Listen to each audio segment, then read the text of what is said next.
Hitson. I am the founder of GoodDoctors.Health, and I'm so excited to talk to you today.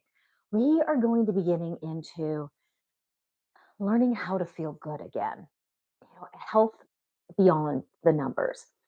This is probably one of the more complicated sides of healthcare, and it's probably one of the more difficult topics for us to be getting into. But especially those of you who've been working with me for quite a while, we've been working on your numbers, we're making progress. Things are, for the most part, going in the right direction. A lot of you, when we look at your labs, you look younger than you did 2, 3 years ago. You're really having so much incredible success. You're putting the effort in. I want you to feel it. I want you to be able to receive and to feel and enjoy the fruits of your labors. And some of you are fantastic at that, and some of us struggle. And I'm gonna say I fit into that category as well. And so I'm excited to talk to you today about kind of the art of feeling good. So when we first and foremost, one of the things that a lot of individuals they they they want to know what's wrong. They want to know, what do I need to be working on? What do I need to be fixating on? I think a big worry for a lot of us, especially as we're getting over 40, over 50, and so on, is we don't want to be one of those people who thinks everything's fine. Oh, we feel good. Everything's fine. And it's not, right? I mean, and that's one of the reasons why we run labs. That's why we run the test results.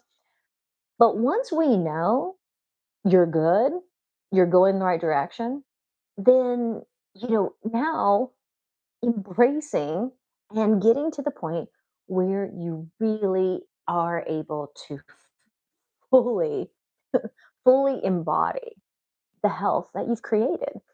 I hear so much people say, well, I'll feel better when fill in the blank. So I'll feel better when I lose weight. I'll feel better when I'm sleeping better. I will feel better when I retire. I will feel better when we can fill in the blanks. Now that all sounds really good, right? That sounds amazing. And that sounds like that. I agree. The problem is, as I've been again working with you guys for so many years, is you retire, you do lose the weight, you are getting better sleep, and there's still something else. There's another problem. There's another thing that we still aren't able to fully embody and feel amazing. So let's just kind of talk about that.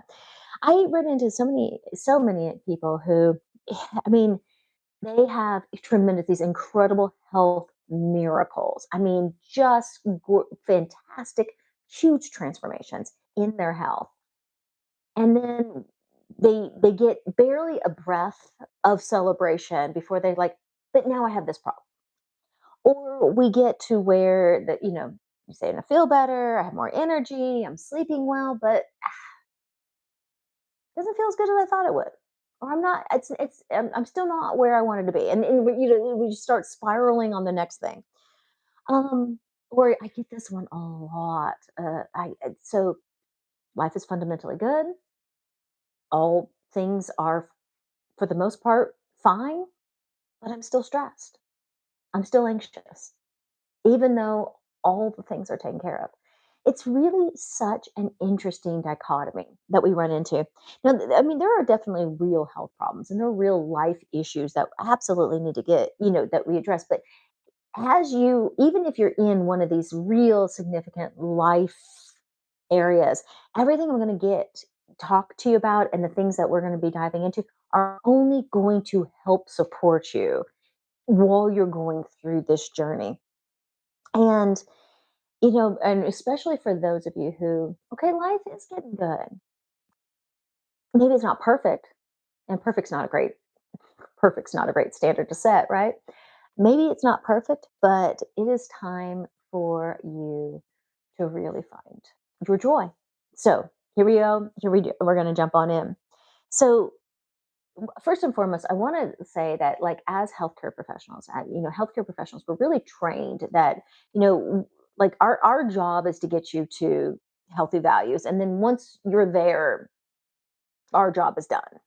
And, and a lot of times, I mean, again, what we're even trained to talk about in healthcare is that, like, okay, if we get all your numbers right, we get all of these different things, and you're still wanting the next level or whatever. Well, that that's for your therapist, that's for your pastor, that's for your best friend, whatever. But that's not my job. But see, here's the thing: is the issue I have with that is, as a human, I can relate to that desire of, okay, what's going to be next for me? Um, so one of the things that, as I was kind of thinking this through and kind of putting it all into perspective, a lot of I'm a huge fan of long distance running. It's something I've been doing for years now, and I love the mental clarity. I love the stamina. I love just the physical freedom to be able to move. A couple years back, we were in Italy, and we were at this gorgeous art museum. And what ended up happening is, like, all of the methodology to get us from this art museum, the logistics to get us from this art museum back to where our hotel, it got shut down. And so here we are, in the middle of Rome, and we were looking at, like, okay, how far away is our hotel? What we're trying to figure out how to get from point A to point B. And you know what? We looked at it, and it was like 4 miles. And I just love that I was able to just to kind of turn to my husband. I said, let's just walk it. 4 miles, that's nothing. Let's go. And I have to say, it was one of the most amazing 4-mile walks I've had in my lifetime, and I'm so grateful for that level of stamina and that level of endurance and the level of physical freedom that we could do that without putting, a tremendous amount of strain on ourselves, and what we were able to see and discover along the way. It was just one of those great accidents that I'm so thankful for. That's one of the reasons why I like engaging in long distance running. But here's what happens just about every spring, and then again sometimes in the fall, is I decide, you know what? No, I want to do races. I want to do half marathons or full marathons. Because in my head, I think, okay, well, when I do that, I'm going to feel so much stronger. When I do that, I'm going to feel this extra level of healthy. When I do that, my energy is just going to go to the next level. And I'm just gonna feel better about myself when I do that. I'll feel better about myself. And you know what? Every single year, it's just seem to run into this subtle disappointment, this just letdown from my season of running, doing long distance. Because what I end up finding is, when I'll feel better when never seems to come. And after I get through my season of marathons and all of that, I'm like, you know what? I'm still me. I'm still who I am. I'm just more sore and have less free time. And so be it. So we run into this a lot where we think certain things are going to get us a feeling. And sometimes it does, but you know what? Overwhelmingly, a lot of times it just doesn't. So, first and foremost, it's so important to be extremely clear on how you want to feel, and be being able to engage in that feeling now, not when. Now, we feel like we have to earn it. We have to feel like we have to deserve it, but you can choose. You can choose to be happy right here in this moment. You can choose to find joy right in the present. I mean, just, with all the wonderful things and the blessings and the health and there's more than enough to be joyful about. And whenever you start to allow yourself to feel that, to experience it, what's an interesting phenomenon is you start to have better clarity on the true acquisition of those feelings. Let me give you an example. So, like, when I think about how much I love how long distance running gives me mental clarity. Well, you know what? As I just allow myself to remember what that feels like, feel what that feels like, that mental clarity feeling, I realize that, like, you know what? I can get that feeling in a 3-mile run. I don't need the full 13. Definitely don't need the 20 sets. So you just understanding that, like stamina, what is really interesting is as I just like, okay, feeling that stamina, feeling that ability to just go and go, that kind of energizer bunny kind of feeling. It's really interesting as you kind of sit in that. It didn't take me long to figure out, you know what? Actually, I feel more stamina when I don't just engage in one form of exercise. I engage whenever I engage in like multiple different types of movement. A perfect example is like, for instance, when you only do running or you can only do one type of exercise, what happens is that you keep activating the same muscles and then you leave other ones kind of weak. So yeah, you can run 10 miles, but then you can't walk a flight of stairs. And that's the opposite of the stamina. So the mixing and matching is a much better way to get to where I'm looking for. And you know what, with that that feeling of that physical freedom, like I said, being able to do what I need to do and what I want to do physically. Actually, a better way of getting there for me is actually not doing more miles. It's actually adding some really good stretching so that my body is not tight. I stay limber and I stay loose. You get where I hope you get where I'm going. Knowing what you're trying to what is it that you're trying to feel? Is it joy? Is it relaxation? Is it energy? Is it mental clarity? What is it? And what would it feel like to feel that now? Not when. Feel it now. It's amazing the insights and just how good it feels.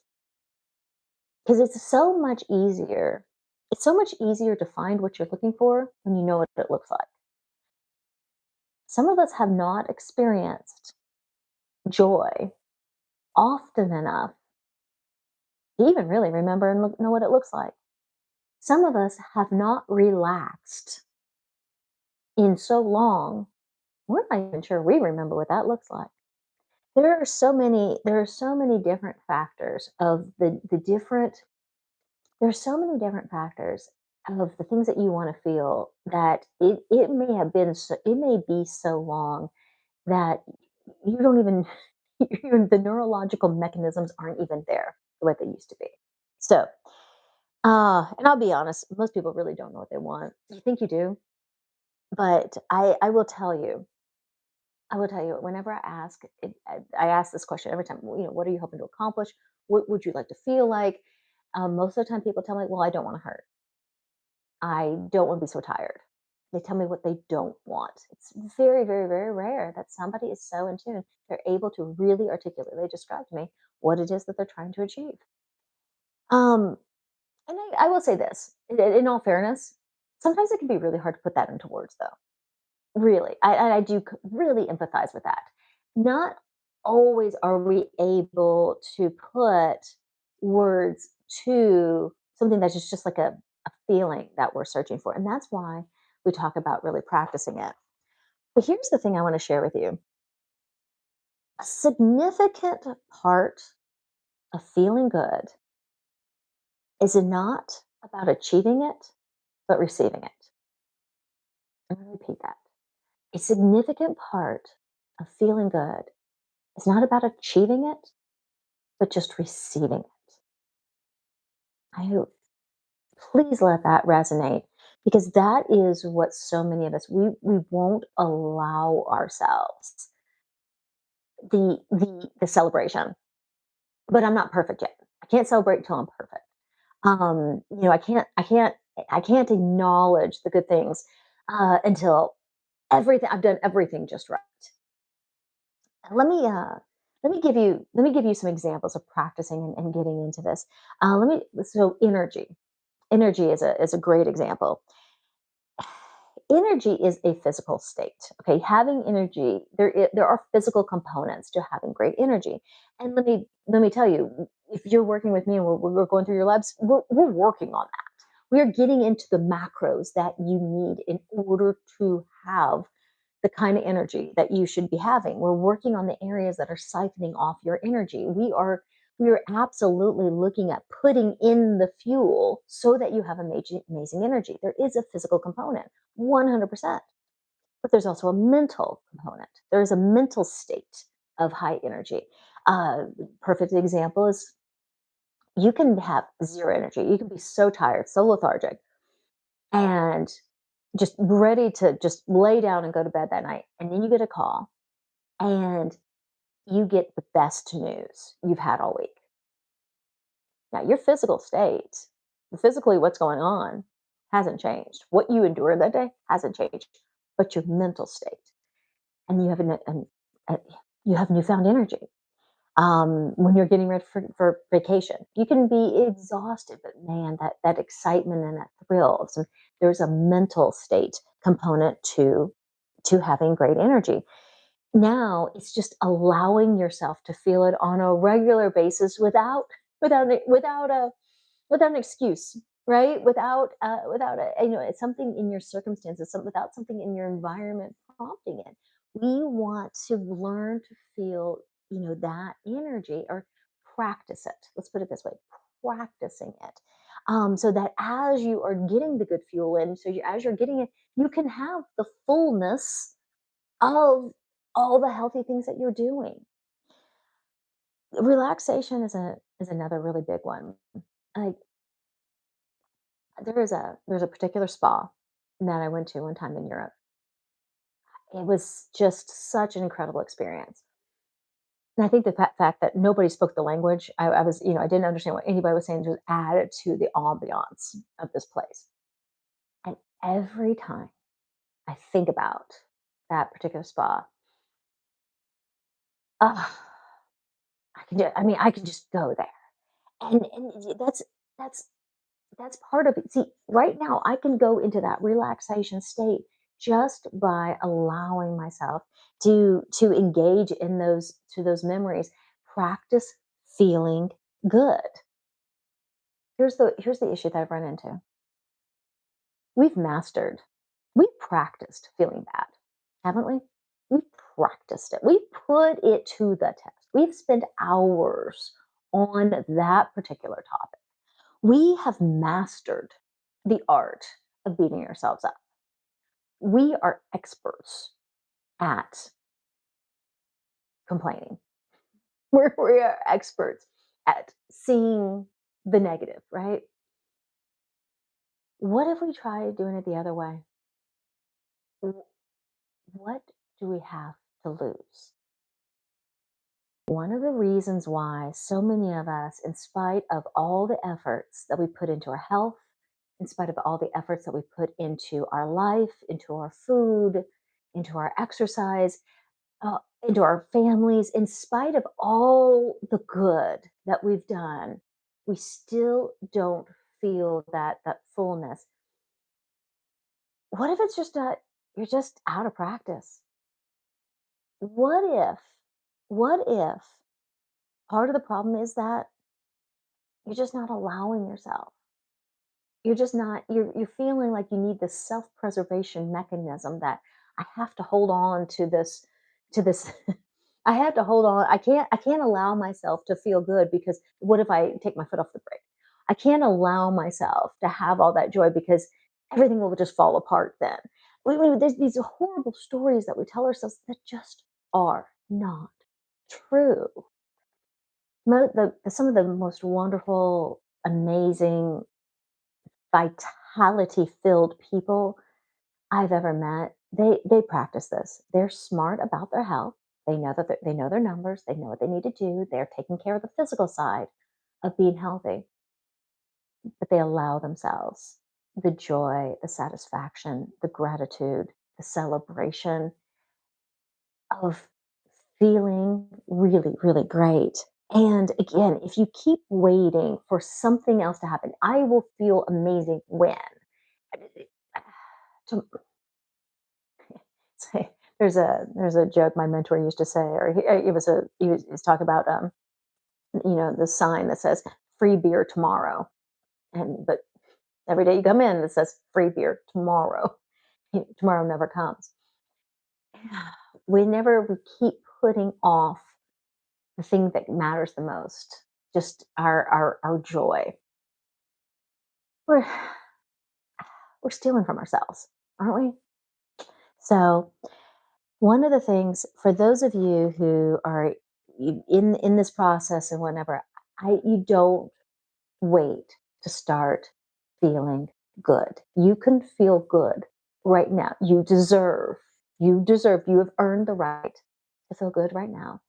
Take the next 5 minutes, enjoy it, enjoy just being you, enjoy and celebrate all the wonderful things that you've done. And I really hope that I can hear some amazing testimonies as we talk in the next week. Thank you all so much.